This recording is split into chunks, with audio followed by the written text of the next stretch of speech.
Il s'agit de ce que l'on peut appeler une posture scolastique.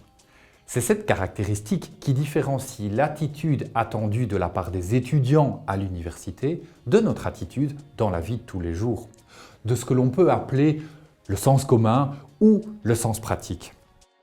Dans la vie quotidienne, ce qui nous intéresse au plus haut point est précisément que la vie continue, sans heurts, sans menaces, sans trop d'inattendus. Par exemple, que le bus nous conduise là où il nous conduit d'habitude, que mon pot de yaourt ait le goût qu'il a d'habitude, etc. Et c'est seulement lorsque le cours des événements prend un caractère inattendu que nous commençons à nous poser des questions. Par exemple, si mon bus se met à foncer dans une direction différente ou si mon yaourt à la fraise se met à goûter tout autre chose, j'en viendrai alors à me demander « mais qu'est-ce qui se passe? Qui conduit le bus? Et finalement, de quoi ce yaourt est-il fait ?» Mais le reste du temps, nous cherchons à éviter ces questions, et ce, pour une bonne raison.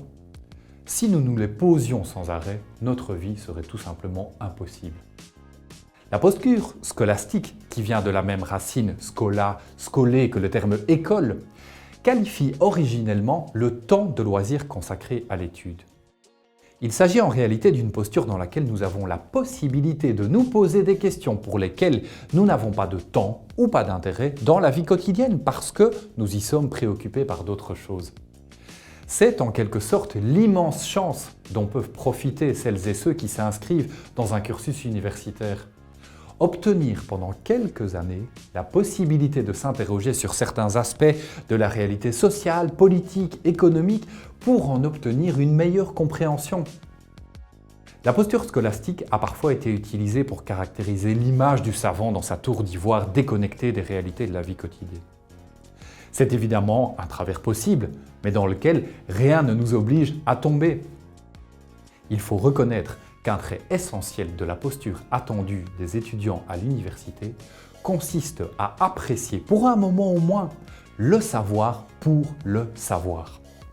Pour le dire de façon plus claire encore, entrer dans la posture universitaire, c'est accepter que ce qu'on va apprendre ne puisse pas servir là tout de suite et que connaître, comprendre, analyser le monde dans lequel nous vivons, quitte à chercher à y agir et à le transformer par la suite, eh bien ce sont des activités qui ont un intérêt en soi.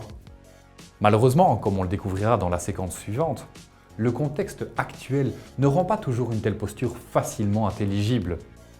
Voilà cependant l'égide sous laquelle se déroulera la lecture critique. Il faut en déduire un élément fondamental. Le jeu des intérêts scientifiques ne peut fonctionner que si l'on accepte d'y jouer et que si l'on y trouve du sens. Sans cela, les années passées sur les bancs de l'université risquent bien de sembler fort longues. Mais que signifie exactement jouer ce jeu? C'est ce que nous allons voir ensemble par la suite.